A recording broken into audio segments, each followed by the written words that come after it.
pledge allegiance to the flag of the United States of America and to the republic for which it stands, one nation, under God, indivisible, with liberty and justice for all. Good morning again. All right. Good morning, everyone. Good morning. Okay, I'll make a motion. The Board of Commissioners approves the March 14th, 2024 regular meeting minutes. Second. Roll call, please. Sabrina? Yes. White? Yes. Tony? Yes. All right. Portage Soil Water Conservation District. Come on up, ladies. And Jen. Oh, Jen. Okay. And you Yes. too, And Larry. Jen. And me And too. you too. And Larry. That's right. All right. Who's going first? Okay. We have a Ready to presentation, transfer over? and I'll be starting. Alright. We can get this to work. We're gonna have a small presentation for you guys. It's gonna open with Lynn. We can get this. There you go, Lynn. So I'm Lynn Vogel, and I'm the District Administrator for Portage Soil and Water Conservation District. Next slide, Next please. slide, absolutely, sorry. So our agency has its roots in the Soil Conservation Act of 1935, which was a result of the Dust Bowl era and the soil devastation that occurred with that. Then following in 1941, the state of Ohio passed legislation that allowed local landowners to create soil conservation districts. Then in 1946, Portage Soil Conservation District was created and established. In 2016, the Soil and Water Conservation Districts throughout Ohio became a division under the Department of Agriculture, the Ohio Department of Agriculture. So even though we are a division of a state department, we are locally led, and this is our Board of Supervisors. They are a 5-member board of elected officials.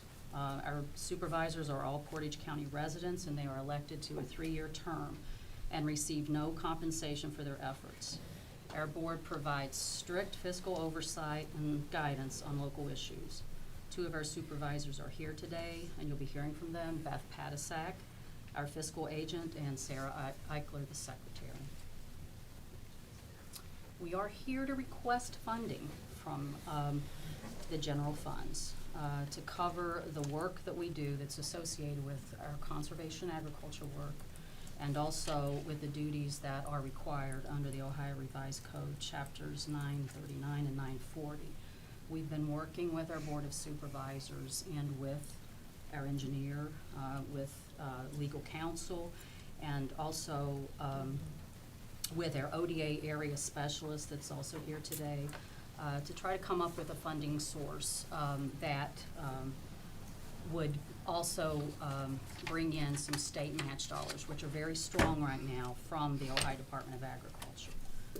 Prior to 2011, Portage County received state match dollars annually in an average 1-to-1 match with the county general funds. But our current funding is through the Stormwater District, and those funds are not matchable with state funding. So this slide shows the Portage County Stormwater District, which is pretty much the entire county that's outlined in red there. It also shows our Phase 2 communities, our cities and villages, and all of our townships are outlined. Go to the next slide. Now this slide is basically the same slide, but our fabulous Portage County GIS folks put all the parcels, our CAUV, which is our current agricultural use valuation, it's a tax discount program, and OFTL parcels, our Ohio Forestry Tax Law, a second tax reduction program. All of those are marked, and you can see the map is really messy because we have a lot of agriculture in our county. Now this slide shows a construction site on your right, and it shows a farm field on your left. And when you disturb soil, you make it really susceptible to erosion, and that's what you see happening here after a storm event. And regardless of whether it's coming from a farm field, a timber harvest, or a construction site, when sediment, which is eroded soil, leaves the site, it enters our streams, our rivers, our lakes, and it impairs water quality. Thanks, Lynn. Commissioners, Larry Jenkins, the county engineer, and also the stormwater coordinator for the Portage County Stormwater District. I'm going to talk through a little bit about the purpose of the district, a little history, walk through how we got here, why we're actually a district, and then how we are funded, and also want to highlight on a couple of the partnerships that we have specifically with other county agencies, but with Soil and Water Conservation District specifically, and our critical relationship that we have with them in the overall goal of controlling stormwater runoff. This little slide is of a timeline of, you know, why we're here, how it was created. The Cuyahoga River back in '69, it burned at the last time it burned, and then the Clean Water Act came in '72. In 1990, a couple decades later, the government created the regulation of stormwater for large urbanized areas in 1990. In 1999, it created a second permit for smaller urbanized areas to control stormwater runoff, and that's where we fall. In 2003, our 5-year permit cycle began in the state of Ohio, and we're on our 5th iteration of that permit in terms of the regulations required by the federal government in an unfunded mandate to control stormwater runoff in the state of Ohio. In '09, the commissioners put together a stormwater district. It was created as a result of that unfunded mandate, and the reason it's there is so that we can fund this permit that's required to control and regulate stormwater within our urbanized areas. This was the resolution that was created. It's hard to read. I'm just going to zoom in and hit the highlights real quick. Number of things on here. NPDES, that's the one thing everyone, there's so many acronyms in this whole stormwater thing, but it stands for National Pollution Discharge Elimination System Stormwater Phase 2 Permit. That's a lot. But essentially it just requires discharges of stormwater, and we are one as a result of the EPA's program to address stormwater quality throughout the county. It was established, as Lynn mentioned, with that previous map showing all of Portage County as part of the district. The monies that are created to fund the district or for the implementation of the NPDES Phase 2 permit, and that is funded through the use of the stormwater utility that was created in 2009. That's the $1.50 a month charge for all the parcels within Portage County. This duties of the county engineer. In that resolution, it created the stormwater coordinator, and myself am over the entire program to ensure it's fiscally responsible in the operation maintenance and it complies with the permit. But ultimately, the last sentence, just like everything, it really comes down to the commissioners who oversee the entire program. That was a lot of words, but I think visually this kind of lays it out a little bit about how the whole entire district works. It starts with the commissioners, managed by the stormwater coordinator, but you can see really there's 3 general silos, buckets of responsibilities throughout the district. Portage County Soil and Water does most of the heavy lifting. You've got the Health Commissioner, Joe Diorio's office, that does one of the MCM3s that's listed there. MCM3 means minimum control measure. So within the permit, there's 6 minimum control measures that you have to meet, and that's what's measured to make sure that we're in compliance with the permit.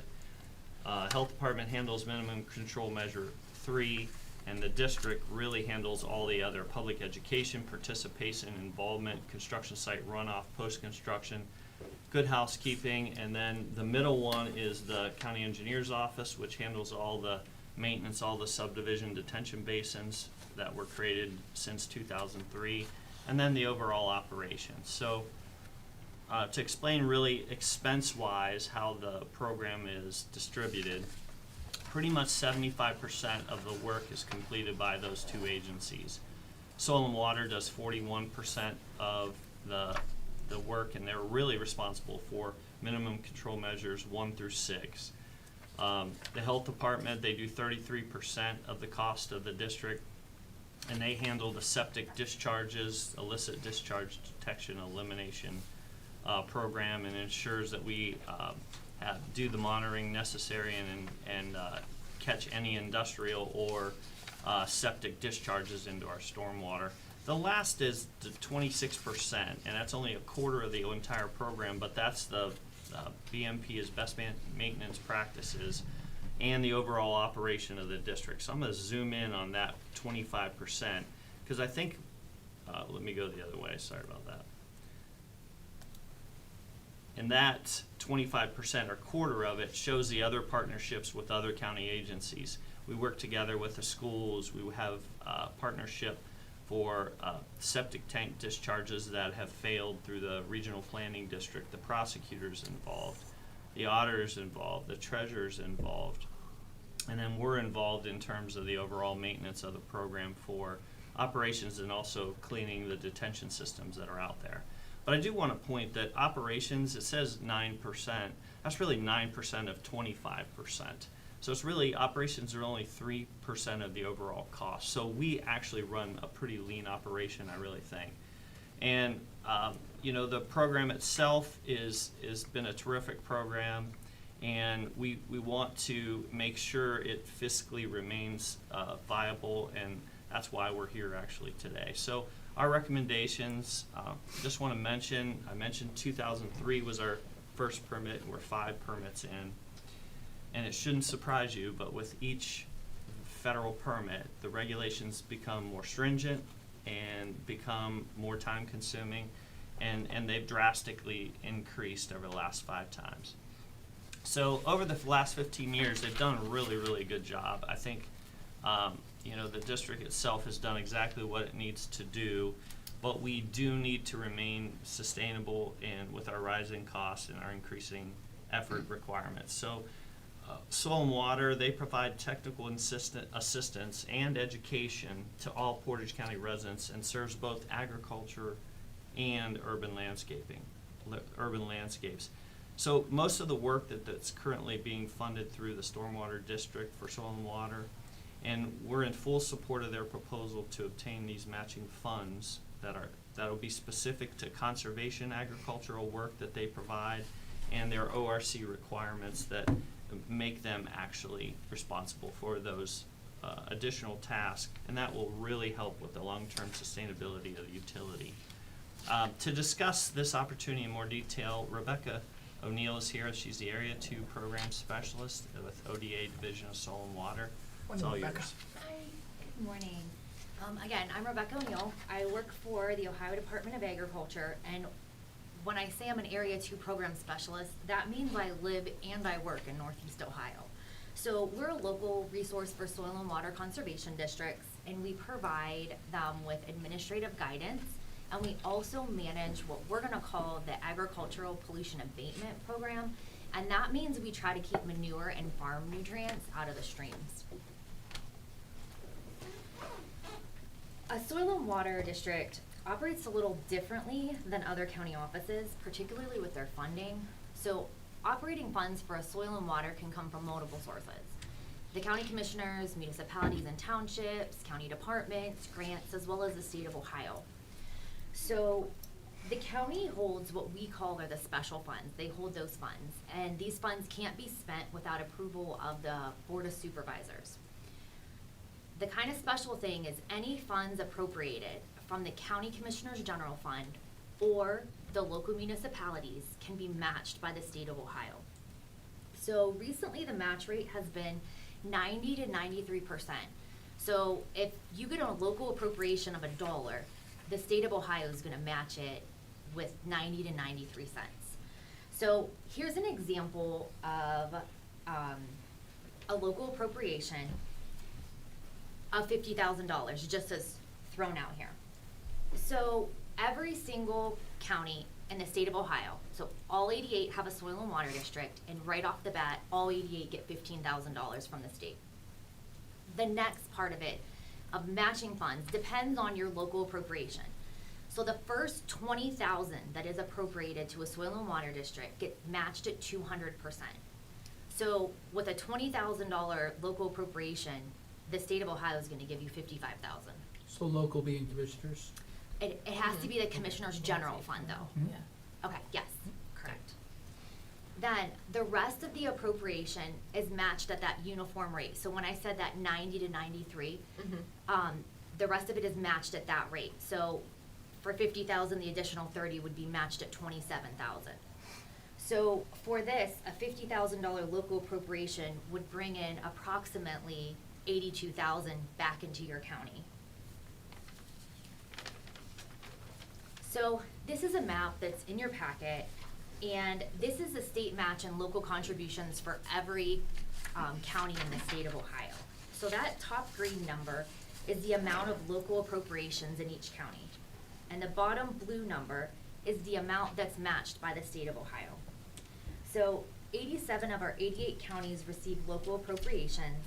You're probably not surprised that Portage is the only county in the state of Ohio not receiving that local appropriation from their commissioners. Well, it looks like Guernsey County's not either. Well, that is a special situation there. They actually receive 80,000 from their commissioners, but they have an oil and gas lease on their property, so they're bringing in a substantial amount of money. So, the Ohio Soil and Water Conservation Commission is like, okay, your carryover is so huge, we can't continue to match that $80,000 knowing that you're having hundreds of thousands of dollars in carryover. So that's why Guernsey County has that 0, and they just get that 15,000, but they do actually receive an $80,000 appropriation from their commissioners. Has this been brought up to the commissioners here before? Not since I've Not been. recently, but No. prior to 2011, we were requesting match funds annually. Did they ever, And they were We receiving. were receiving it. Up until 2011 was when we so the started last getting most of the 13 years, the Yes, board hasn't done anything? yes. So do you know why they stopped? Well, in 2008, 2009, the state match dollars, it's different every year depending Yeah. on a lot of different situations. And so, there was a time in, 2007 through 2009 when, the state funding match was not great and maybe not even expected to continue. So, I think that's when Larry and I were in this position at the time. I can't honestly 100% say, that I was part of that negotiation, but, it was determined, that we would just have the funding out of the stormwater district. And that has worked really well for us, but it's not sustainable long-term because that revenue is pretty much set. We're not gonna increase that revenue, but yet the cost to provide that programming continues to Gotcha. rise. Right. And so we were looking at the best possible place and option, to, like, where, if we have to go to the commissioners and request money, which, trust me, nobody here really wants to do that, having it really come back and be strongly matched, it's just the best possible scenario we could present to keep, these agricultural services provided, for the county. What dollar amount, or am I jumping forward? Jumping forward, we'll get to that if we Okay. could, okay? We're almost there. All right. All right. It's been a long day, right? We'll get through it. So Lynn, what I'm hearing say, and Larry, correct me, Yeah. is so that stormwater assessment, which is like $923 a half for each parcel in the county, Correct. that's what we were using instead of it coming from the general fund to supplement them for the Correct. money that they were not getting no longer from the commissioners. And now what I'm hearing you say, because that is a set amount, it's just not keeping up with the inflation That and the is cost. totally correct. That's Okay. 100%. Okay. That is it. Got it. Exactly right. And we've all worked together to try to find a way to Yeah. make this more sustainable for all of our agencies, Well, really. and you're So- very vital to the county. I mean, I know I have to call you and Eric Long and everyone else all the time for problems with farms and so, okay. Thank you. Thank you. So just to give you, because we're the state of Ohio, and if we're giving money, we have requirements behind it, right? So our first requirement is the funds have to be deposited, into the special fund for the Soil and Water District by April 30th. If they're deposited by April 30th of 2024, the Soil and Water District will start receiving state match funds in July of 2024. So that's our state fiscal year, so then we start distributing funds at that time, and we will make 4 quarterly payments for the next year. based on that match amount. We also collect their annual plan of work or their strategic plan, and we request that they use a reporting system so that we get records of all of their staff time, their technical assistance, their educational outreach, and their egg pollution complaints.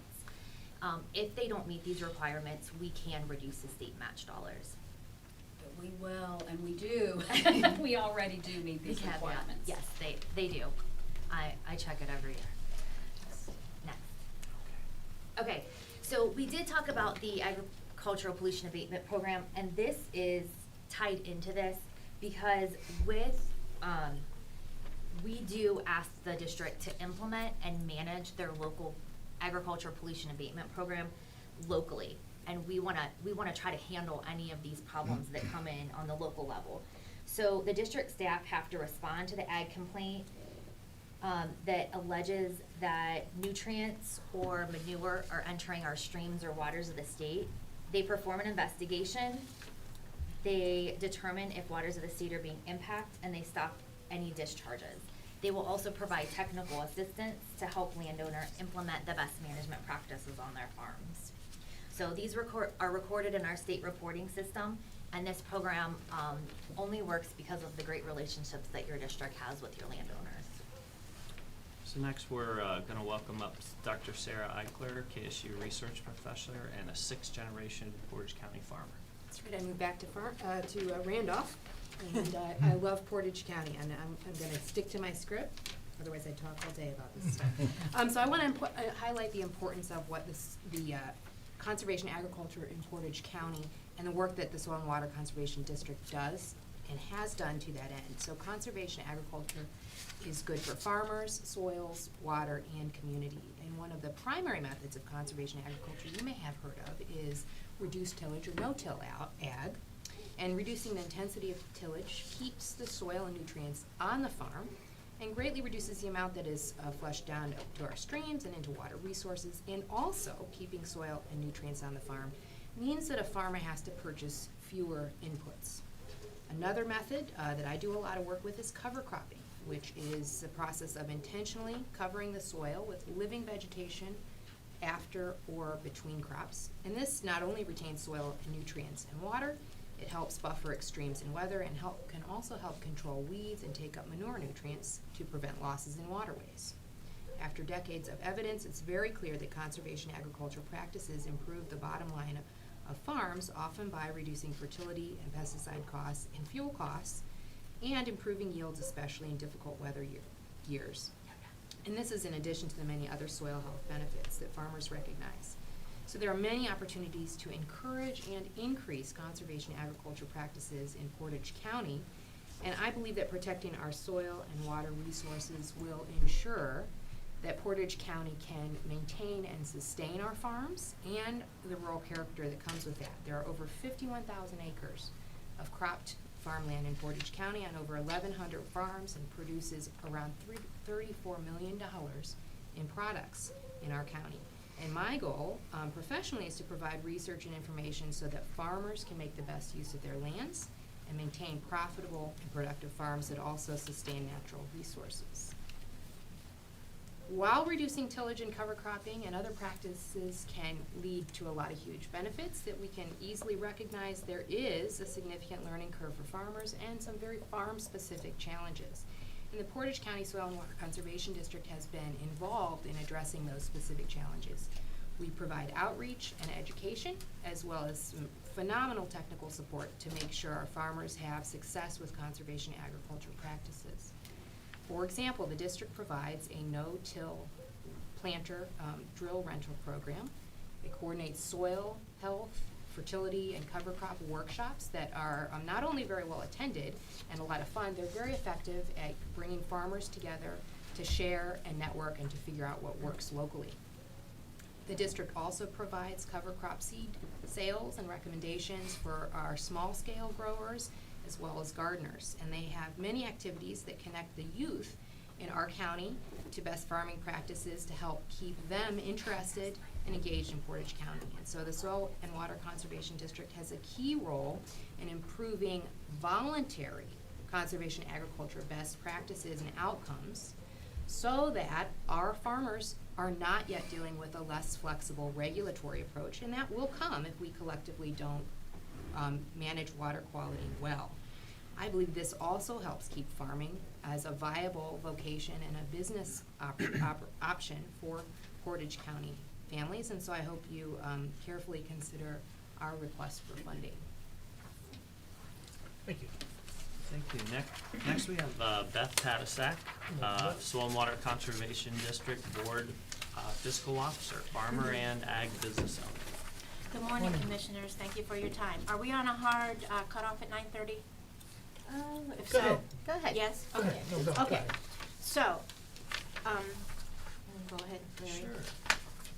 So, my family has a long history in the county as well as with the Portage Soil and Water District. In 1959, my parents, Boyd and Joan Walbrown, purchased 93 acres in Deerfield.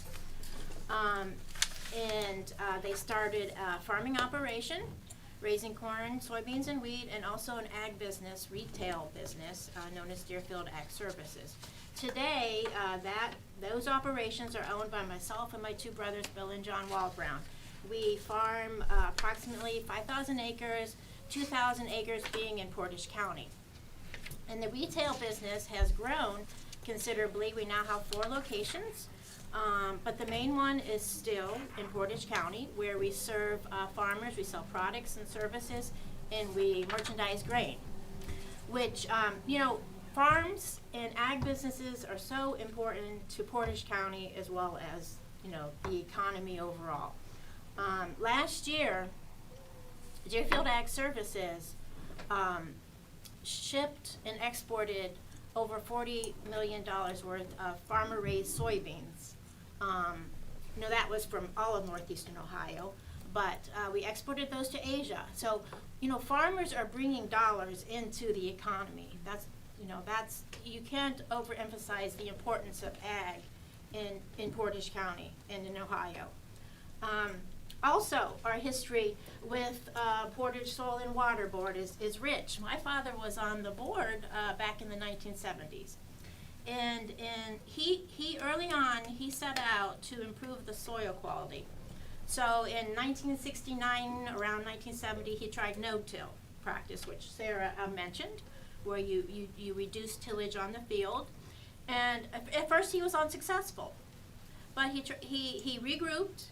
And a couple years later, he, after doing some research and purchasing some new equipment, he tried again, and he was successful. And since then, we have been no-till and reduced till on all of our fields. Go ahead, Larry. Another thing my father did, working with the Soil and Water District, he wanted to improve the drainage, right? Especially in Deerfield, where you have very heavy clay soils. So with the help of the district, he designed a drainage system. And here's a picture of the drainage, the tile plow that he designed and built. And in the 70s and into the early 80s, we installed hundreds and thousands of yards of drainage tile. A lot of that tile is still intact, by the way. Go ahead, Larry. Yep. Another practice that Sarah mentioned is cover cropping. This picture shows corn, the green corn plant, growing up through ryegrass that was planted in the fall as a cover crop. Currently, we cover crop most of our fields today with various cover crop species. Through the years, it's been trial and error, right? We've tried a lot of things, some of them have failed. Which is very typical for farmers. They try things, they don't work out quite as they thought they would. And the really cool thing is that farmers learn from each other. Farmers are always watching their neighbor, what they're doing as they drive down the road. Oh, what's he doing or she doing? And the neat thing is that Soil and Water has been able to bring farmers together in workshops and roundtables so that they can share their successes and their challenges. They've been very successful with these roundtables and providing a platform where farmers learn from real life situations. having said all this, and knowing that, you know, we have come a long way with conservation. However, to quote a Portage County farmer, we're in a war against soil erosion, and we're losing it. Next slide. This picture shows an event with these extreme weather events and weather challenges, excessive rain. This is a grassed waterway, which is a practice where you seed grasses in between a cornfield, and it's designed to reduce erosion and runoff. Well, we had an inch of rain in less than an hour. You know, with that kind of downfall, practices that we're using aren't working necessarily as effective as we need them to. And this is going to continue, these rain events. Next slide. Here's a picture of, this is a no-till field. And there's a gully that's formed. That's just another example. And this is a very flat field.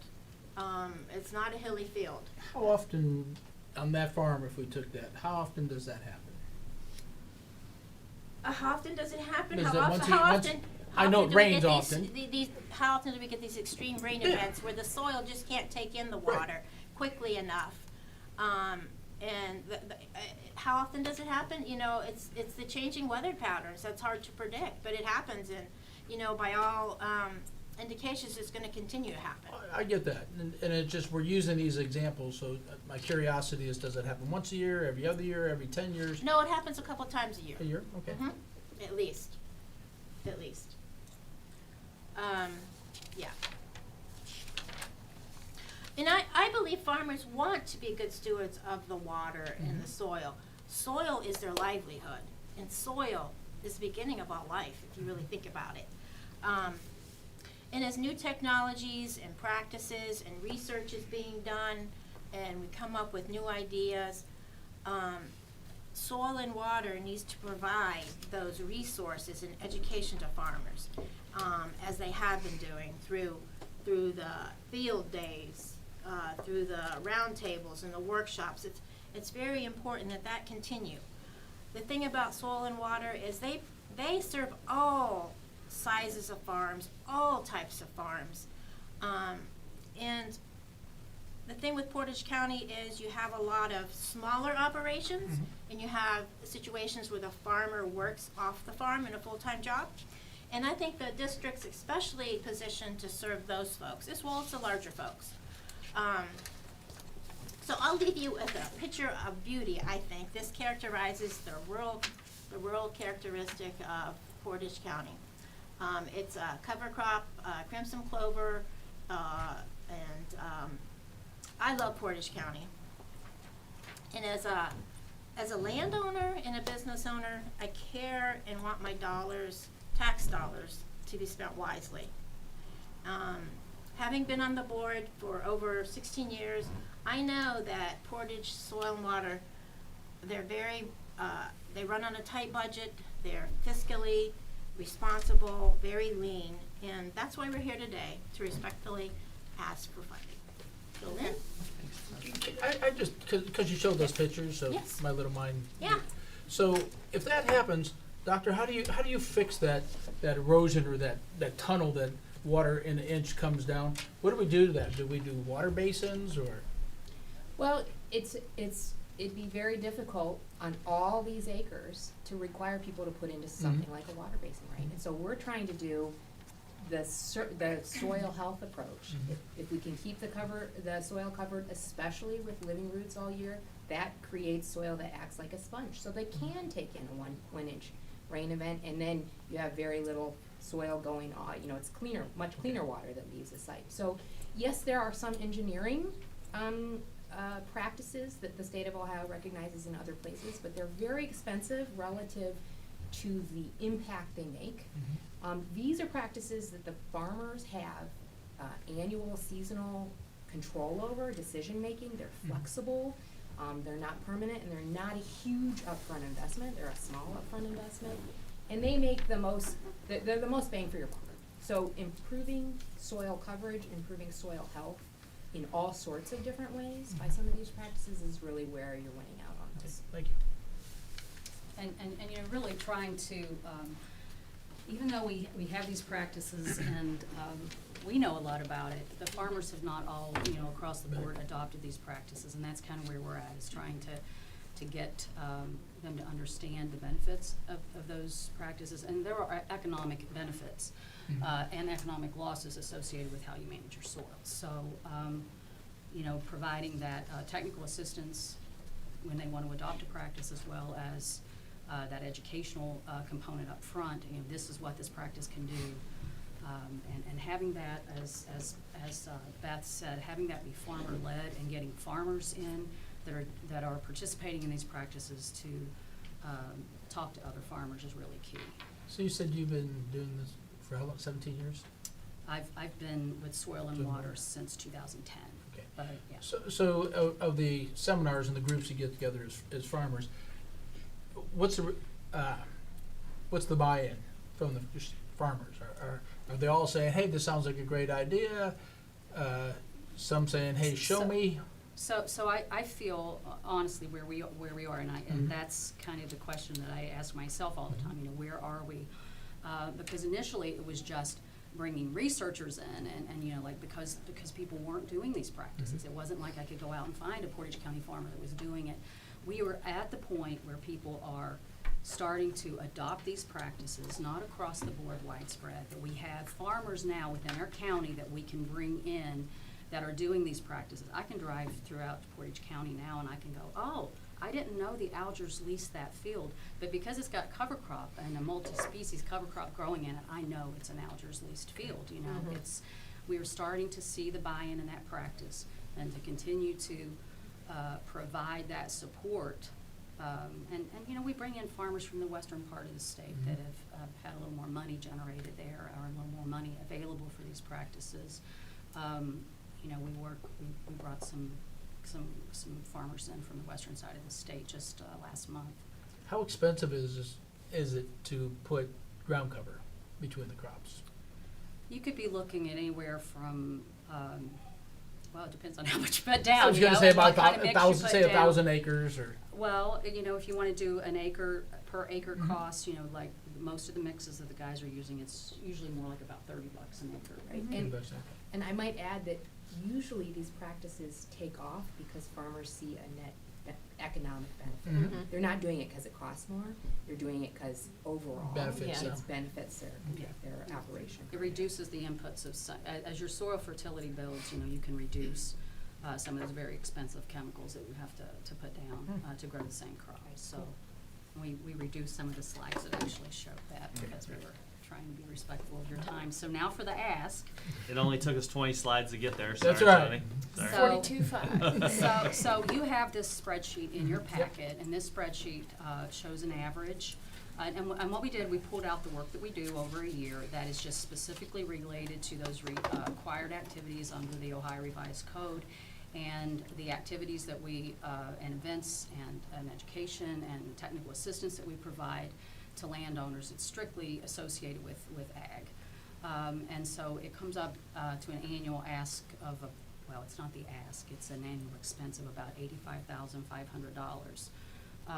But we are requesting $42,500, knowing that if funded, that state match would bring us up to be able to cover the entire cost associated with continuing to provide this conservation ag service to Portage County residents and landowners. And Lynn, when was the deadline for that? I thought I saw on one of It's the. April 30th, because the state fiscal year starts in July. So we are actually requesting the state match for fiscal year 2025, but it has to be deposited by April 30th of 2024 into our account from the general fund to be able to be matched for the 2025 fiscal year. okay, thank you. Thank you very much. Thank you. Thank you so much for your time. Thank you, guys. Thank you, ladies. Thanks for coming in. Larry, thank you Yep. for coming in. And I Monty. did bring these for Oh, you. great. This is a map that, Okay. the one map that showed all the CAUV parcels. Mhm. I think would be a good thing to have in your office. It just really Oh. puts a really good perspective of where all of our, wooded properties and our farm fields Clear. are, so. Oh, thank you. Thank you very much. Nice Thanks to for be your done. time. Yep, Thank you very much. Thank you. Larry.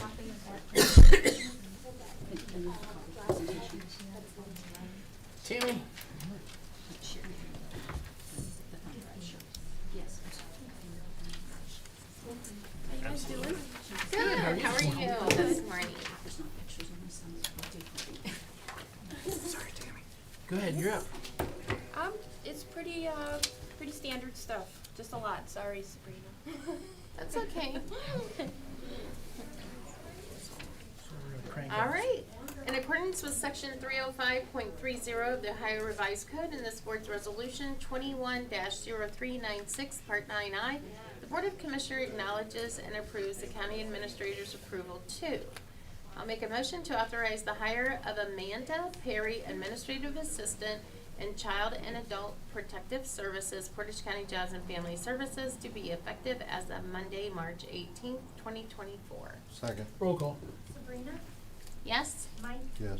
Tony. Yes. I'll make a motion to authorize the hire of Hannah Rennick, OMJ, Case Manager, Portage County Jobs and Family Services, to be effective as of Monday, March 25th, 2024. Second. Roll call. Sabrina, Yes. Mike, Yes. Tony. Yes. I'll make a motion to authorize the hire of Cheyenne Downs, OMJ, Case Manager, Portage County Jobs and Family Services, to be effective as of Monday, March 25th, 2024. Second. Roll call. Sabrina, Yes. Mike, Yes. Tony. Yes. I'll make a motion to authorize the promotion of Mandy Minnick for full-time Assistant Director Fiscal for Portage County Jobs and Family Services, effective April 1st, 2024. Second. Roll call. Sabrina, Yes. Mike, Yes. Tony. Yes. Okay, I will make a motion to authorize the 3-day internal posting of the full-time JFS Division Administrator, OMJ, for Portage County Jobs and Family Services with external posting if no internal appointment is made. Second. Roll call. Sabrina, Yes. Mike, Yes. Tony. Yes. Make a motion, the Board of Commissioners approves the new maintenance technician job description for Portage County Airport. Second. Roll call. Sabrina, Yes. Mike, Yes. Tony. Yes. I'll make a motion to authorize the post and external posting of the full-time maintenance technician for Portage County Airport. Second. Roll call. Sabrina, Yes. Mike, Yes. Tony. Yes. I'll make a motion to accept the resignation of Erica Smith for eligibility specialist, Jobs and Family Services Department, to be effective as of April 4th, 2024. Second. Yes. Roll call. Sabrina, Yes. Yes. Mike, Yes. Tony. Yes. I'll make a motion to authorize 3-day internal posting of the full-time eligibility specialist for Portage County Jobs and Family Services with the external posting if no internal appointment is made. Second. Roll call. Sabrina, Yes. Mike, Yes. Tony. Yes. I'll make a motion to authorize the separation due to retirement of Brandon Fitzpatrick, Water Treatment Plant Operator, Portage County Water Resources, to be effective as of January 26, 2024. Second. Roll call. Sabrina, Yes. Mike, Yes. Tony. Yes. I'll make a motion to authorize the 7-day internal posting of full-time Water Treatment Plant Operator for Portage County Water Resources and external posting if no internal appointment is made. Second. Roll call. Sabrina, Yes. Mike, Yes. Tony. Yes. I'll make a motion to approve the anniversary and/or step increases for the following non-bargaining employees: Melissa Click, Brett Lee. Second. Roll call. Sabrina, Yes. Mike, Yes. Tony. Yes. Thank you, Tammy. Thank you. Jackie, good morning. Morning. How are you? So, I don't really have any comments on my items unless the board has any questions. No, ma'am. I do not. Okay. In accordance with section 305.30K of the Ohio Revised Code and this board's resolution 21-0396 and this board's resolution 21-0878, the Board of Commissioners acknowledges and approves the county administrator's approval too. I'll make a motion to direct the auditor's office to pay process the March 14th, 2024 bills, ACH payments, wires, journal vouchers, and then and nows as applicable, contingent upon the verification of the reports as presented by the county auditor and reviewed by the Department of Budget and Financial Management. Second. Roll call. Sabrina, Yes? Mike, Yes.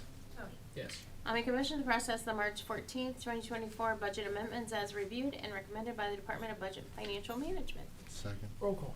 Sabrina? Yes. Mike? yes. Tony? Yes. I'll make a motion to declare the necessity to purchase 2 vehicles for use by the Portage County Veteran Service Department. Second, Roll call. Sabrina? Yes. Mike? I'm still torn by this, but Why is that? because I made a request a year ago that we purchase our vehicles and anything that we can purchase through our county and not another county. This is going through Montrose. And second, Roll call. Sabrina? Yes. yeah, that's her. Mike? Yes, Tony? Yes. I'll make a motion to transfer from Fund 1415 Child Welfare Special Levy Fund to Fund 1410 Public Assistance Fund. second, Roll call. Sabrina? Yes. Mike? yes, Tony? Yes. I'll make a motion to transfer from 1413 WIA Fund to Fund 1410 Public Assistance Fund. second, Roll call. Sabrina? Yes. Mike? yes, Tony? Yes. I'll make a motion to declare obsolete and authorize the sale of 2 vehicles from the Portage County Jobs and Family Services Department. second, Roll call. Sabrina? Yes. Mike? yes. Tony? Yes. Thank you, Jackie. Thanks. Internal services are, Sharon coming? she's right here.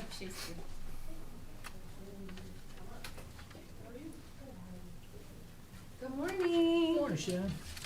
How's it going? Good, how are you guys? Good. Computer, I'm not gonna use that. I don't have a lot today. Get out. I know, right? I have project updates, and I only have a couple of those and 3 resolutions. Okay. You're welcome. Miracles do happen. I know, right?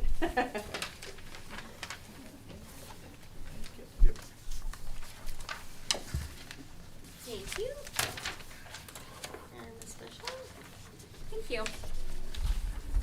My first update is the Keltron system. So I was working with an engineer on it at first. And what we came up to, the decision was we can replace the Keltron system with an upgraded Keltron system, or we can eliminate it using maybe a cellular dialer or something like that. So I'm trying to work with both sets of contractors to see what the best bet is.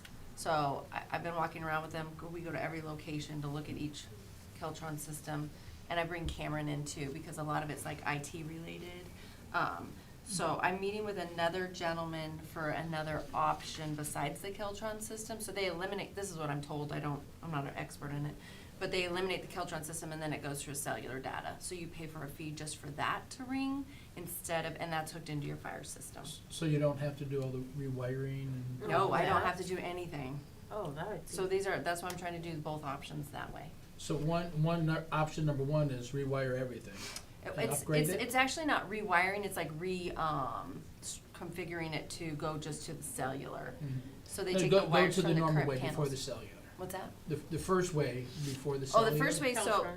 the Keltron system is hooked to the fire panel that Mhm. reads to dispatch to tell them that there's an issue at the building. Mhm.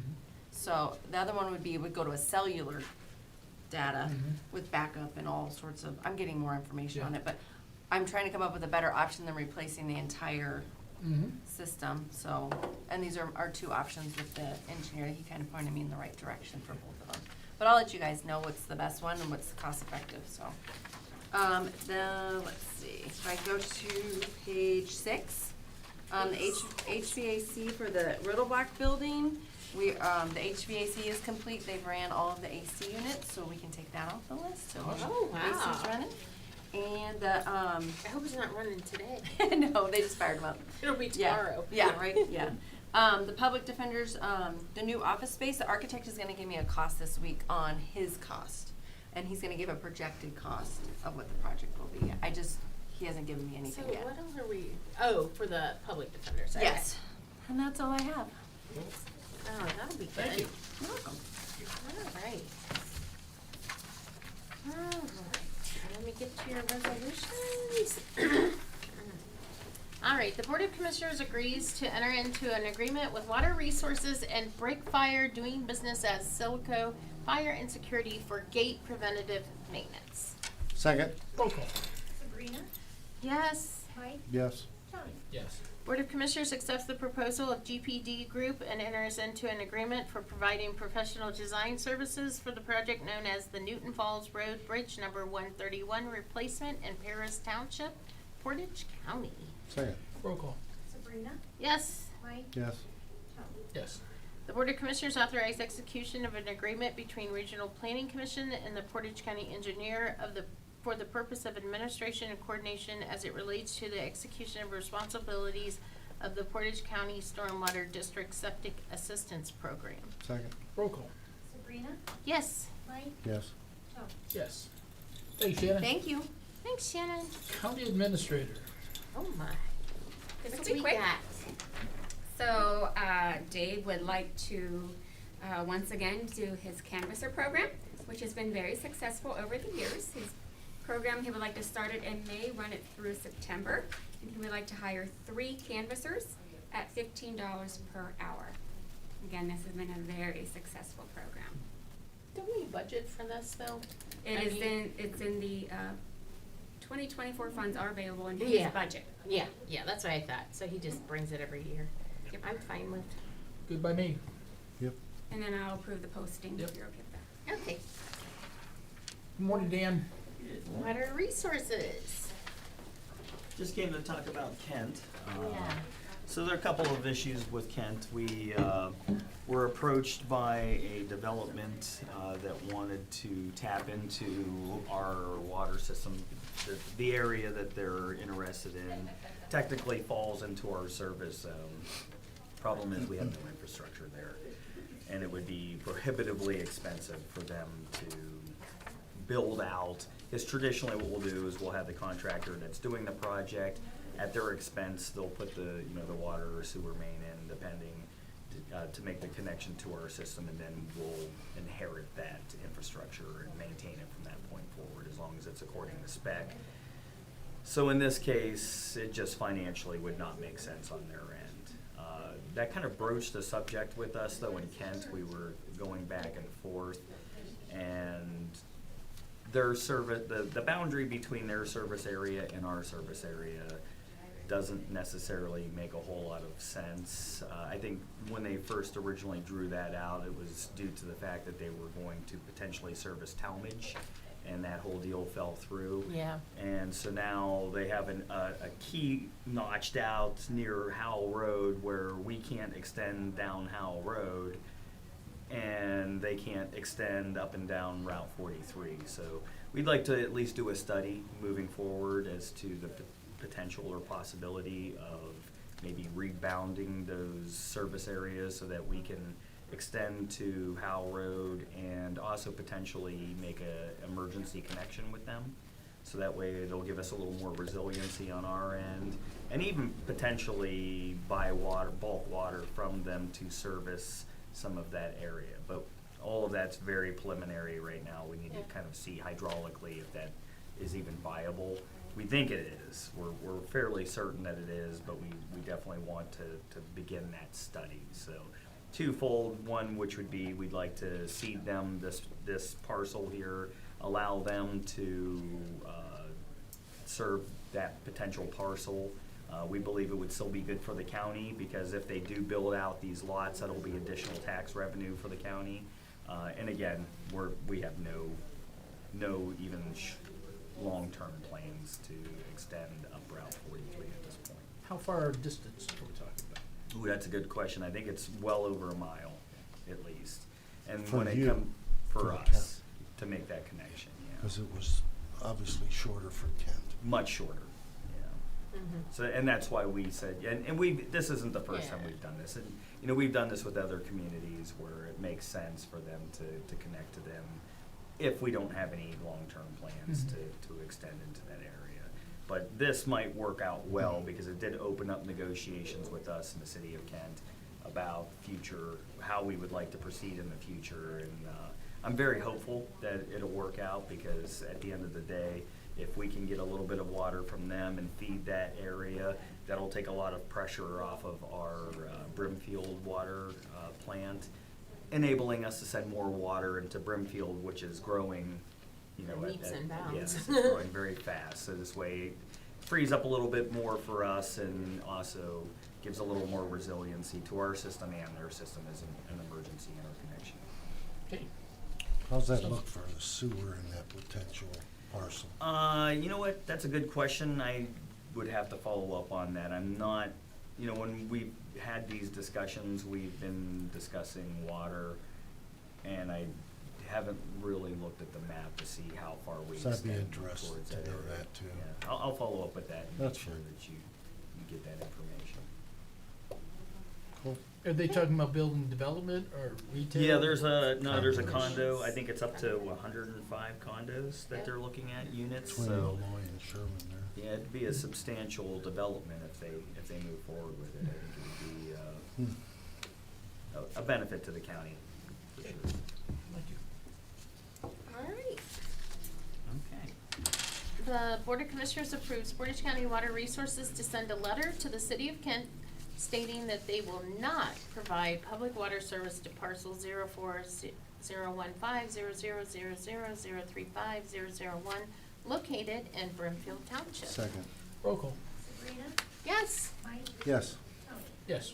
I'll make a motion the Commissioners approves Portage County Water Resources to evaluate the water service area beyond our boundary between Portage County and the City of Kent and Brimfield Township to support development and address water quality for public water systems. Second. Roll call. Yes. Yes. Yes. Thank you, Dan. Thank you so Appreciate much, appreciate it. Thanks. Have a good day. We'll see you soon. Yep. I. We're gonna move into a reset. You have this, the public comment? Yeah, you want me to just go ahead and Yep. do miscellaneous Miscellaneous, real yep. quick, because Lisa's here, so I'll do miscellaneous and that'll be good. I'll make a motion the Portage County Board of Commissioners appointment of Brian W. Crock to the Tax Incentive Review Board Council for Township of Shalersville. Absolutely. Roll call. Yes? Yes? Yes. Yes. All right, I'll make a motion to fix a date to view location and set time and date and time for public hearing for a road vacation of .1736 acres portion of Washington Street in Franklin Township, Portage County. Second. Roll call. Yes. Yes. Yes.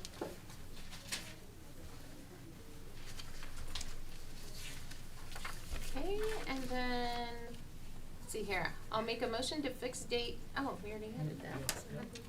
I don't know. I had it on, you got it on yours. It went in there. Yep. Yeah. Okay. All right. So we have what? 3 minutes. 3 minutes? Thank Excuse me, I'm gonna get less water. If anybody wants, copies of the handout, it's sitting up there, you vote in, and then if anybody who, there's a sign-in sheet out there too. I am so tired today. I think it's because I was out that. Cassidy, in speaking with Lane, she said you can just keep the thumb drive. I sent you an email on that. For your presentation, okay?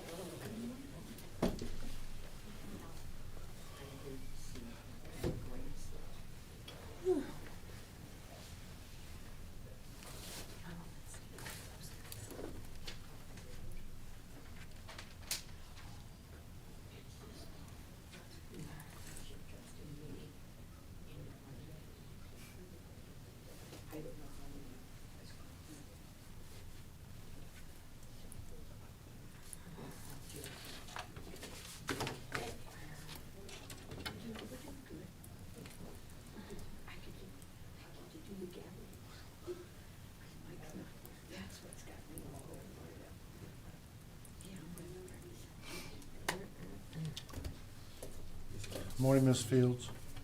How are you?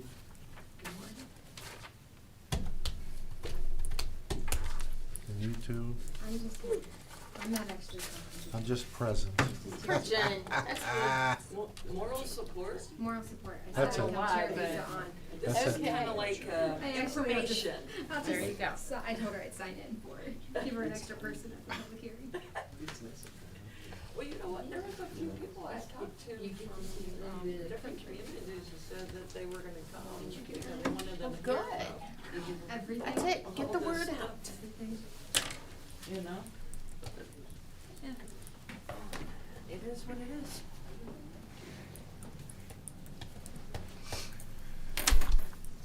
Was outside this morning. I saw Mike Bogo at Neomed this morning.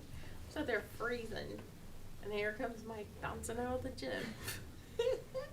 No, really, Oh. small world. Small. I'm feeling the same way there, sir. I don't know, I think it's getting I'm feeling great. sleepy. I don't know. Okay, Or is it just a? I don't know, maybe we Ready? should ask them what's in the coffee. Lisa, you are up, ma'am. We got a recess. We will recess Board of Commissioners meeting.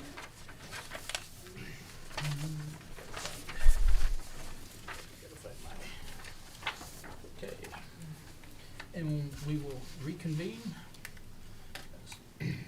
as General Community Development Block Grant, CDBG, public hearing.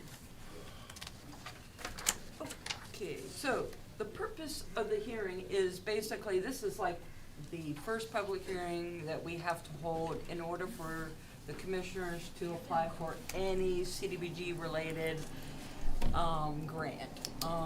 And basically, I just let you know what's available to you, that you can apply for.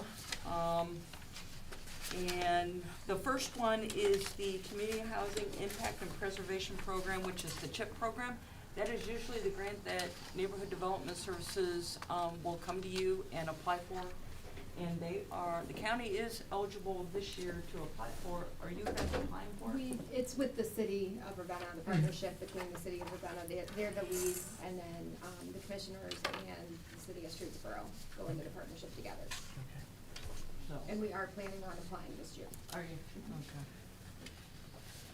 All right, and the activities that are available are for like owner rehab, rental rehab, owner and rental, home repair, home ownership assistance, tenant-based rental assistance. Applications will be due June 19th, which is the same time that the CDBG allocation grant's gonna be due. So between Jen and I, we're probably gonna bombard you guys.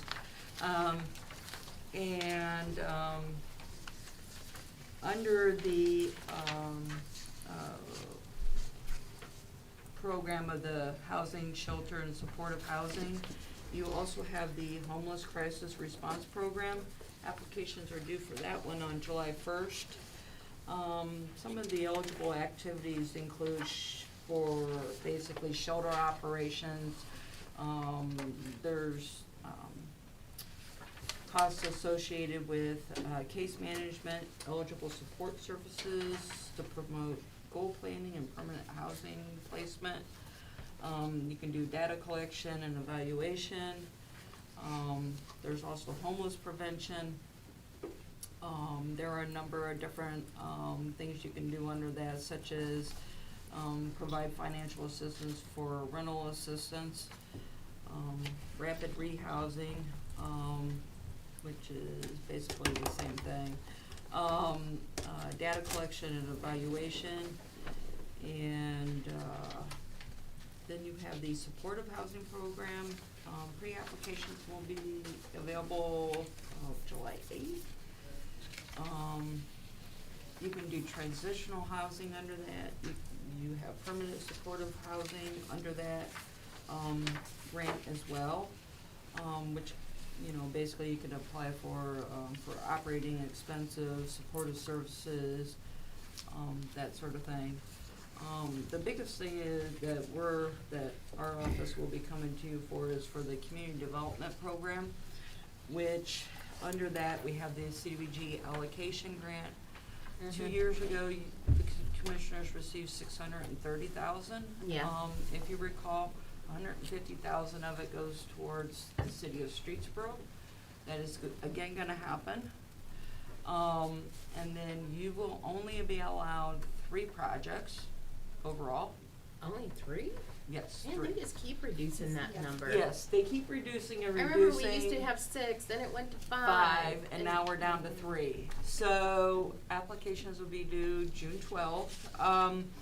So I did send proposals out to every community official in the county, including the villages and cities, except for the city of Kent, and a number of agencies and organizations. So we should, pre-applications will be due April 12th to up to May, and then we'll present them to the steering committee with neighborhood development.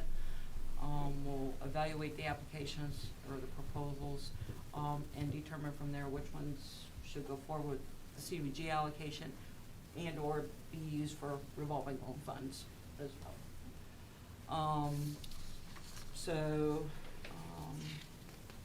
We're hoping that the commissioners will make their decision for, at least for the CDBG allocation grant by May 3rd, so that we have enough time to prepare the public hearing notice and to hold the public hearing for the grant and submit the application to the state by June 12th. That is the goal.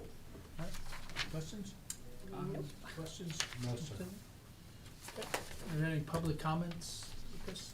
How's the funding looking for this year as far as the They CDBG? told us to assume the same amount, Okay. which was 630,000. Like I said, that includes 150 for City of Streetsboro, and then you gotta take off administration. And then we usually ask for 10,000 for fair housing, which is a required component of the grant. But there, like I said, this handout's out there. There are a number of grants that commissioners are gonna be, could potentially be looking at, in addition to the community development allocation grant. There's a possibility, there's a couple of communities looking at critical infrastructure, grant funds, which those applications will be due at the same time. But we'll have to submit a pre-application ahead of time, so we'll at least give you a heads up before we decide to do anything with that. And then there are different, economic development loan programs out there, for different things. For to help start up business startup. And then, we have also the Downtown Buildings Flexible Grant Program, which is the same grant that we went to you last year, year before, and applied for the Manaway Village, facade. They're the same area where the sidewalk's going in. I'm pretty excited about that one, so I'm gonna be pretty anxious to see that one get done, just to see what it looks like. And then there's obviously, if we, wanna do more fair housing kinda, things, there's the New Horizons grant, that is available, so. But if anybody has any questions about any particular grant, that you're thinking about applying for, or like to see applied for, just give me a call. Okay, great. No public comment. I'll make a motion to adjourn public hearing. I'll second. Roll call? Tony, Yes. Sabrina, Yes. Mike. Yes. All right, thank you. Lisa? We'll reconvene. Reconvene Board of Commissioners.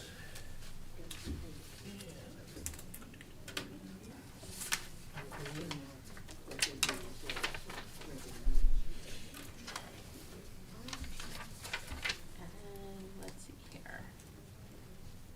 Okay, Palmer Energy, what time are they coming in? 10:30. I'm gonna take a recess. Yeah. We'll recess till 10:30.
here.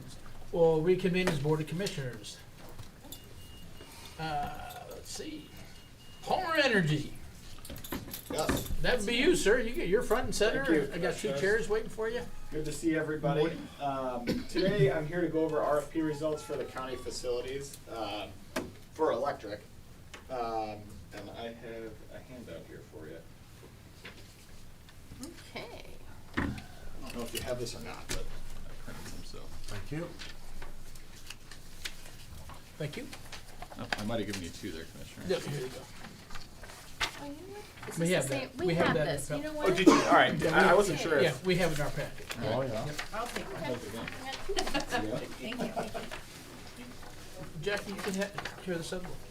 Is everybody? Yeah, I've got a couple more copies. Here. Yeah, someone Sure. needs one. Absolutely. It's $5. For Sue is $1. You want to be involved or not? I didn't print it, I might have printed it. Chris, you want one? I have. All right. I think everybody's taken care of now. So we're gonna have you front and center so we can Come on actually up. see you. Come up here? Yes, sir, please. Yeah, Sure. come on up, Bob. Absolutely. Okay, so what we have in front of us are RFP results for the electric facilities. And similar to our last contract, I want to kind of talk about pricing structure.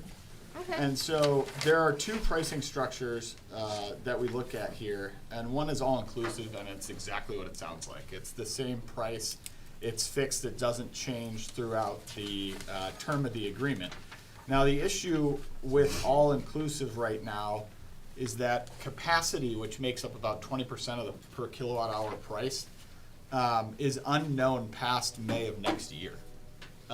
So what happens is suppliers will estimate that capacity. And then written in their contracts is if they overestimate, they're not gonna give money back. But if they underestimate, they can come back and bill you for it. I like that. And so it's the old, heads we win, tails you lose scenario. And so when that started happening, we kind of looked at different options to avoid that.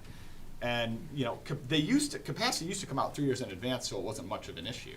Yeah. And then COVID kind of hit and it slowed everything down. And now there's a lot of solar projects going on, being evaluated, and it's harder to determine capacity. It's taking them longer. And so all that process has been delayed. So what we've come up with is capacity pass-through. And so the fixed price, as we said, is based on what used to be based on actual numbers when we knew capacity 3 years in advance, is now being based on estimates. And so if we do capacity pass-through, it takes the actual capacity of each meter on a monthly basis and bills you for the actual rather than on an estimate. And so we like that pricing structure. And in fact, pretty much all the counties that we have right now and our private clients are doing capacity pass-through. The only setback to a capacity pass-through is if you became less efficient. So if your average, of the prior year was actually more efficient than it is for the future, which isn't a problem we've ran into because generally everything you buy is becoming more efficient, not less efficient. And so with that understood, there's also a benefit to going to capacity pass-through if you're doing efficiency projects. So if you have a lighting project that you're doing for a facility or an HVAC project, what you're going to be installing is going to be more efficient, not less efficient. And rather than having to look at a year's worth of data and reflecting, and taking the time until your next contract to see that reflected in your capacity numbers, it will be reflected when it goes online.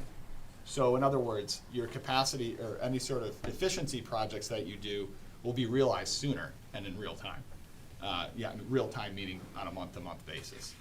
So that's kind of why we went capacity pass-through. It's a little review because we did capacity pass-through last time. The big change this time around is that there will be a single bill and there will be no dual billing. Which, yes, and so. That makes me very happy. And I apologize to Shannon for having to deal with everything, but I appreciate your help with everything because I know it's kind of been an uphill climb.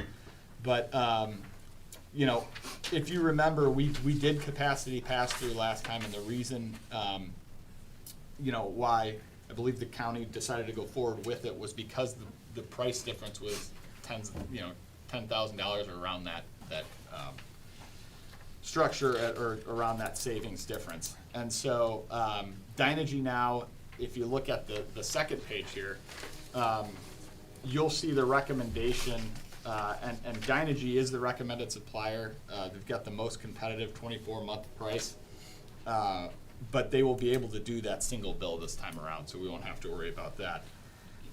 Excuse me, could you give me Sure. the capacity, the cost plus the capacity cost? If the capacity cost is if we go over what we used last year?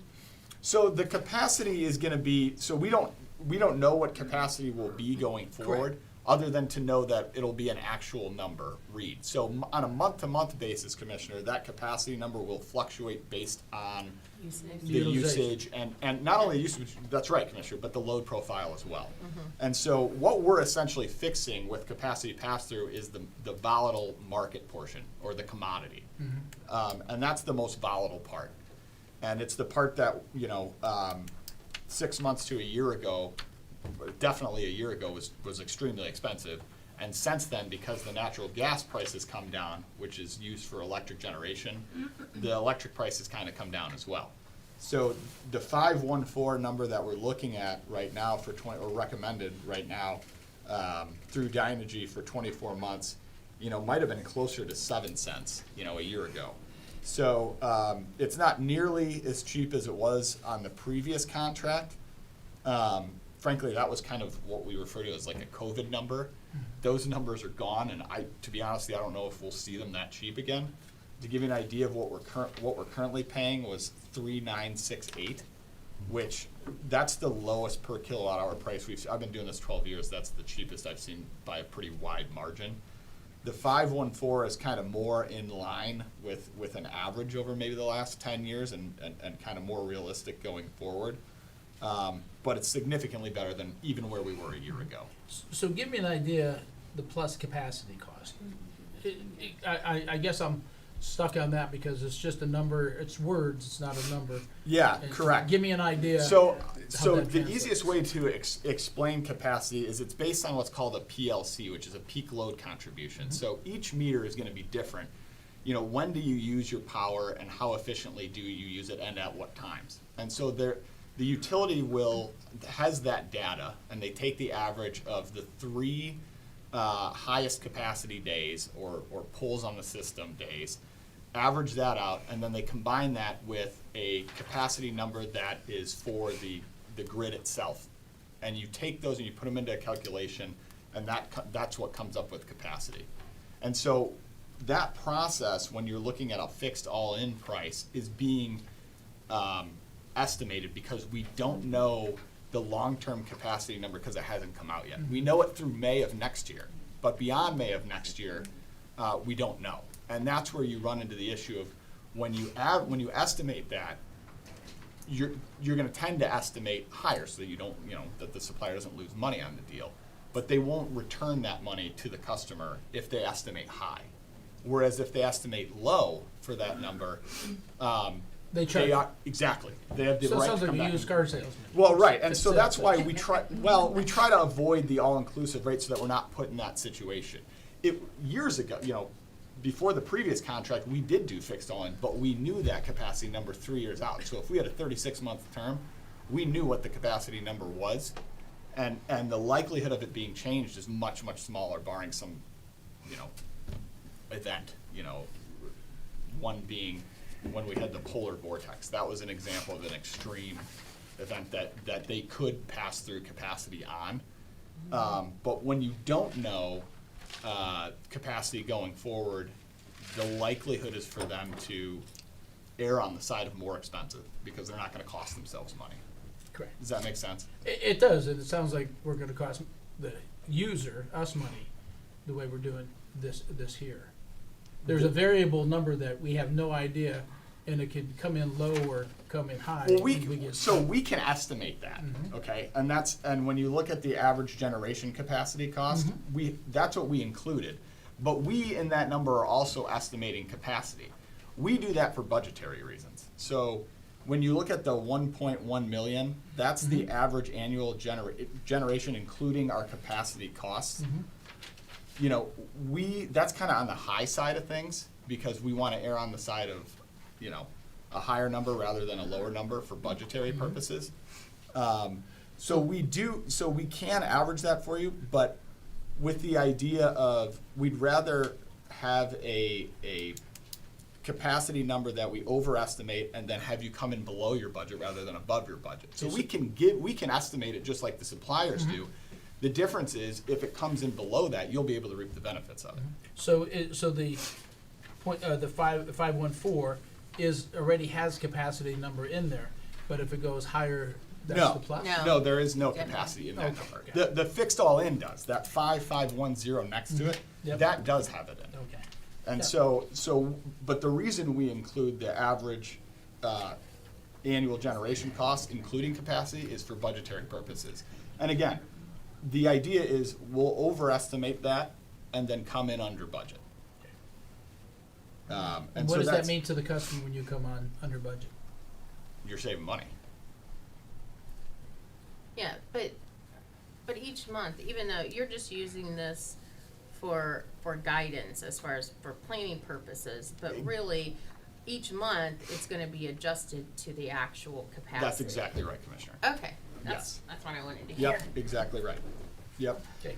And and the most This is important. more for helping us decide as to which supplier to go for. Yeah, who's the most competitive? Okay.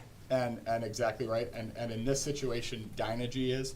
And the reason, you know, getting to the terms why 12 or why 24 instead of 12 or 36 is the market is in a good place, as I mentioned, as compared to a year and a half ago. You know, the gas market over the past year has gone from, you know, $8-9 down to below $2. And so taking advantage of that and locking that in long term is kind of what our thought process was. Now, if you remember, we came in and have approval for Exhibit B to the CCAO agreement, which is grouping all of the county facilities that are in the utility footprint under one contract.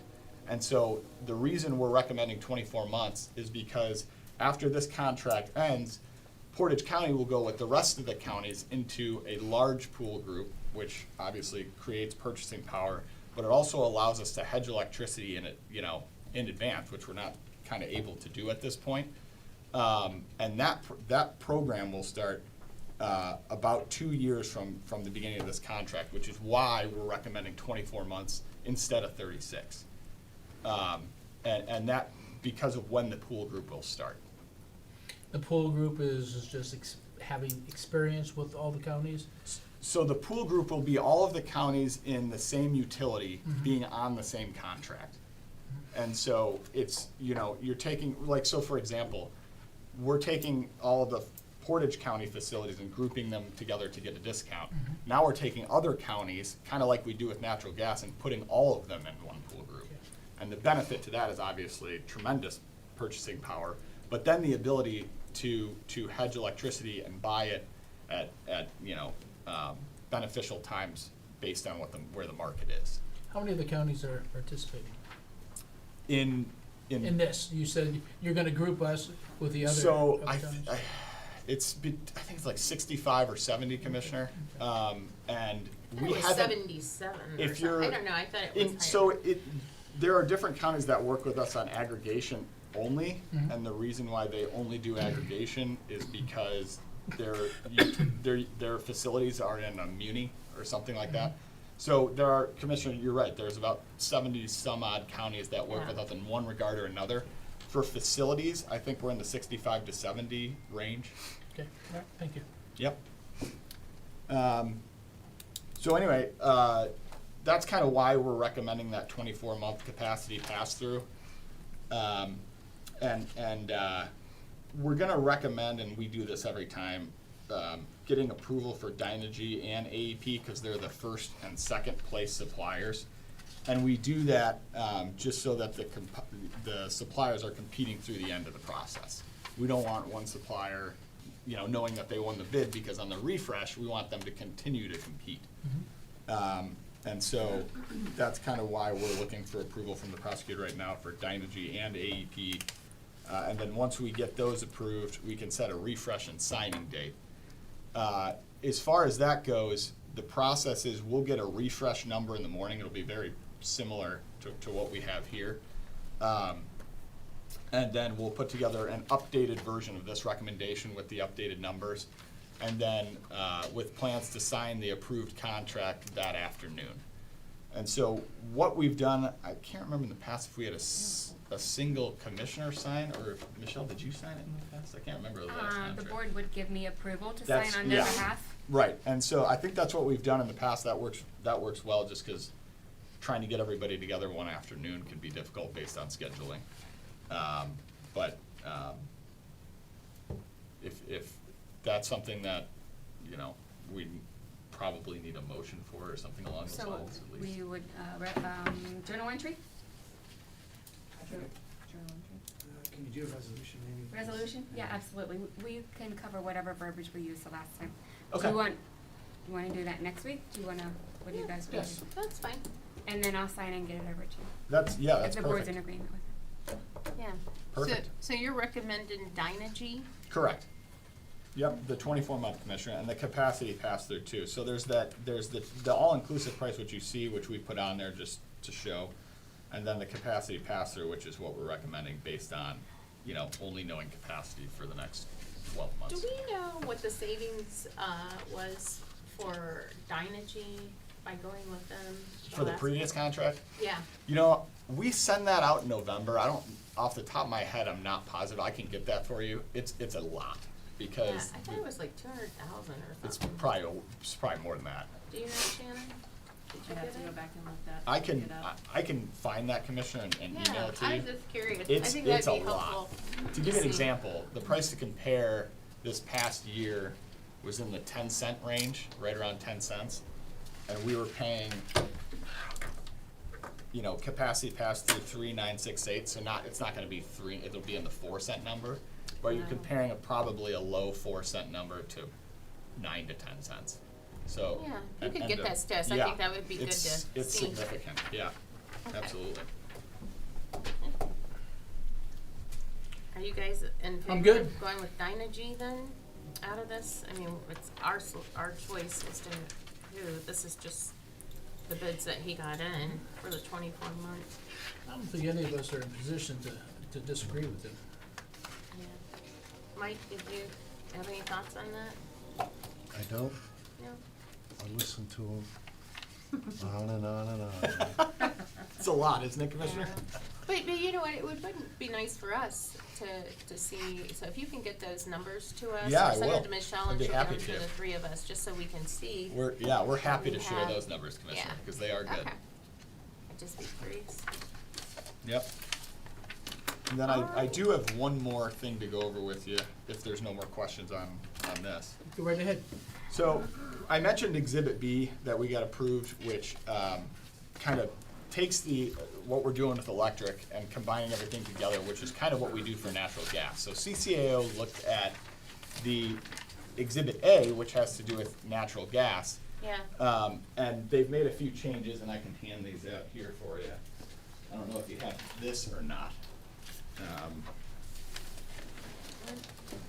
Let's see what you What's that? got. No, we don't. Okay. So, there's really two changes to Exhibit A, and they're quite simple. The first one is that they're taking what is currently a 5-year agreement and matching the Exhibit B for 10 years. So, you know, the natural gas agreement now will go from 5 to 10 years. And then there's no fee increase like we had with Exhibit B. Exhibit B, our electric fee went from 1 mil to 1.3 mils. Right now, our fee is 20 cents per MCF. But what it does, and we're not changing that right now, what it does say is in the future, if there's gonna be a administrative fee change, it has to be approved by the CCAO Energy Committee. So in other words, we can't go forward and change a price without approval from the CCAO Energy Committee. And if anything, obviously, like that were to happen, we would obviously let you know. Chris, do you have a copy of this? I do. If I, just a couple quick questions. I understand that wanting to increase it from 5 to 10. But if we do the 10 years with an out clause, do we still have the withdrawal if we do by February of any year for the following year? Because 10 years is an awful long time. I'll be dead. I'm here I with the think- waiter. I thought I saw that in there. Yeah, I believe there is, if you give notice, at the end of the current supply agreement, so the supply agreement won't be necessary, I suppose. I thought it said something. Generally, about supply agreements aren't gonna be It's the that same as long. the other. So, yeah, so it's, as far as that goes, it's the same as, that hasn't changed. If you give notification, What, can you tell as me long what's as the that on? supply agreement is over, then you'll have the ability to leave. In the participation agreement itself that was signed in 2018, there is a section in there for withdrawal, Withdrawal. section 6. Is this, sole supplier wise, it's essentially, as long as we're with your group, the county can't go anywhere else, right? I'm kind of just summarizing that. Is that an accurate statement? Like you're- Yeah, so the county is gonna be in a pool group with the rest of the counties that are participating in the CCO energy program. And so, yeah, we have like ad drop provisions, so if somebody, if a building were to close or something like that, then obviously that's not a problem. Or in the vice versa, if you need to add a building or something like that, that won't cause any issues at all. As far as like pulling the entire load, yeah, I mean, that would be, in the breach of the contract. As far as pushback goes, I don't necessarily think you get a lot of pushback from CCAO necessarily, but you would probably from the gas supplier, right? Did you say, I'm sorry, can I ask a question? Go ahead, please. Sure. So you're gonna add a section 6 to this stating that there's, unless I'm missing it, I might be missing it somewhere in here. With section 6. Am I missing it? No, you're not missing, you're exactly right. Guess that's an amendment to the Right. underlying participation agreement. Right. So if I read that correctly, the participation agreement is like incorporated into that amendment, is that correct? I don't know. That's how it was explained to me. I'm not. That's okay, I'll look into that then. But yeah, if you feel free to, that's how I understand it, and again, I'm not a lawyer, so. That's okay, that's I fair. do my best with what I see, No, so. yeah, Yeah. We could just add that then. So you're trying to give us an option between a 5 and 10 year? I think a 10 year is ludicrous, personally. That's way out there. Huh? That's way out there. That's like, the world could come to an end in 10 years. I mean, to sign a 10-year contract with anybody, I wouldn't do something like that. 3 to 5 is normal, 5 is pushing me to my limits. Yeah, Bob, have you had any other pushback on that? Cause that, especially for county commissioners to, Yeah, I mean, so yes, it is a 10-year agreement. No, we have not had much pushback from other counties on it. It's the same term as Exhibit A, which was 10 years as well, which was electric. electrical? Yeah. Now, it's not, I want to be clear that it's not a supply agreement for 10 years. So we're not picking a supplier for 10 years. It's It's a just contract with you, program with a participation. program. With CCAO. Yeah, CCAO, Program right. participation. So we're not signing a supply agreement for that long, and you still have the ability, if you give notice, to get out of it. Yeah. So we have not had any pushback as far as the term of that. And again, it's the same term that Exhibit B was, which obviously was approved. So electric is already 10 years, and gas we're looking to do that as well. So it's a participation. Right. Yeah. Not a You get supply. trophy- You get a trophy too. Can I get a ribbon or something? But you can get out of it if you have that clause in there, like Yeah, January 1st. yeah, if you give You don't notice, have to keep- absolutely. okay. Now, you have Oh, to stay through okay. the end of the supply agreement. So Okay. if you're it's just as an example, if you're in a 3-year supply agreement and you wanna get out after the first year, you'd have to stay to the end of that supply agreement, but given notice after that, you can leave. So, My attorney's better than your attorney. well, I'm not one, so that's, From what that's without question. From what I see, it states, withdraw, okay, this is specific to the 2018, Chris, that we talked about. Portage County may withdraw from the program commencing any January 1 if it gives written notice by February 1 of the prior year. Right, That's I heard it. right. And So, Any So- pay amounts. I'm all right with this. 'cause So we're, That so would we, cover both the gas. okay, so if we agree to the participation for 10 years, there is an out though, if we decide year 6, we wanna do something different. Yeah, as long as you give the notice, right. Like a year in advance. Yeah, I'm good with that. All right, yeah, that's fine. I don't like that idea, but We get it out. But we have an out, that's Yeah, the that's key. it. after how many years? 5 No, years? no, No, you just have to no. give notice. One year, Anytime. as long as you know by Yeah, January. any, so, Anytime. One. and that's what we have on the electrical, so why would that be different, Chris, or why would it be an issue for this versus we've already agreed to that with electrical? Yeah, it's not, I mean, it is, like, is it Mike? I'm sorry, I didn't catch your first Bob. name. Bob, Yeah, like Bob same. was saying, for the electrical agreement, there is that 10-year provision through Yeah. December of 2033. So that's already there. Okay, Like Bob's mentioning though, if we were in the supply agreement though, even with the electric agreement, we would have to, even though we can get out with a year's notice, we would still have to honor the particular supply agreement. Exactly right. So if we're in for, what, 2 years with? okay. Yeah, 2 years. So just to make sure, so like, if we're in with like Dynergy, we're looking to Yeah. do a 24 month. Sure. And we want it out, that's where we would have problems. Yeah. Not So getting you out of give- the yeah, so in that- participation, so. Right, so. And it's no different what we're already doing, and we have, as long as we have the out, but understanding, we have to wait till the term that we've agreed to with the supplier ends to do it. Okay. That's Well, that exactly- and, yes. okay, I'm fine then. And with the Okay. supplier right now, it's 3 years or 5 years? For 2 years. electric, it's 2. It's 2 Yeah, years, and- Dynergy, yeah. yeah. And our gas agreement, supply agreement's coming up in, I think, the following May.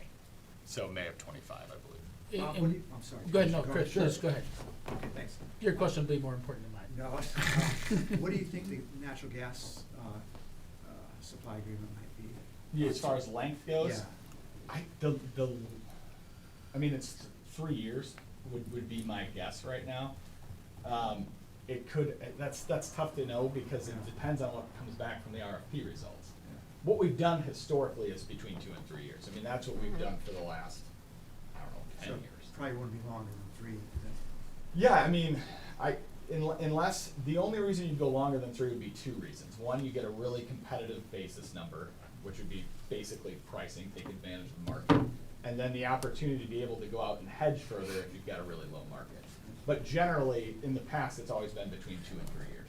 But the commissioners will get a say, right? Oh, Like how long absolutely, you yeah, want I it mean, to Yeah. yeah, it would So, be. okay.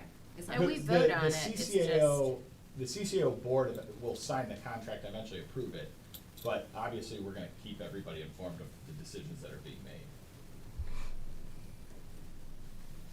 And we encourage participation for CCAO board too, and committee, energy committee, so if anybody's interested. Well, I'm sure Sabrina's in it.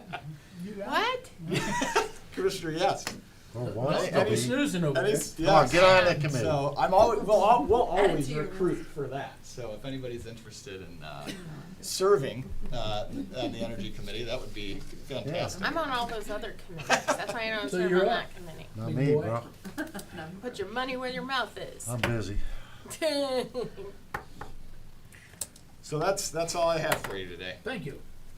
Okay. Thanks, Commissioner, All it's right, good to see then Thank everyone. you, Bob. we'll- Have a great Appreciate day. it. You did bring donuts and stuff, right?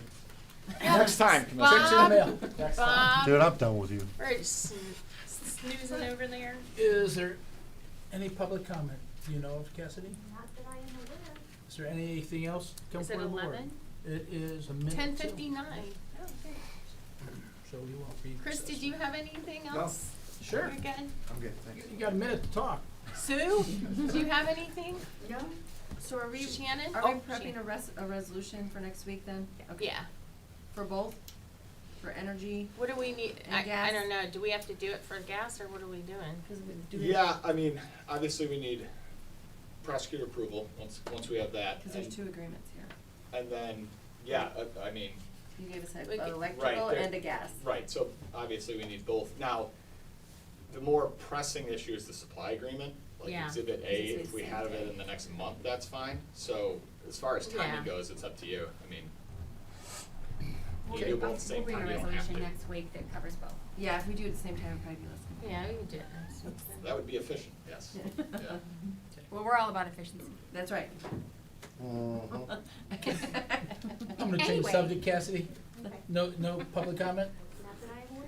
I'll make a motion to adjourn. Second, Roll call, please. Sabrina? Yes. Mike? yes. Tony? Yes. Everybody have a great day. Thank you. Yeah. Thanks for visiting us, Sue.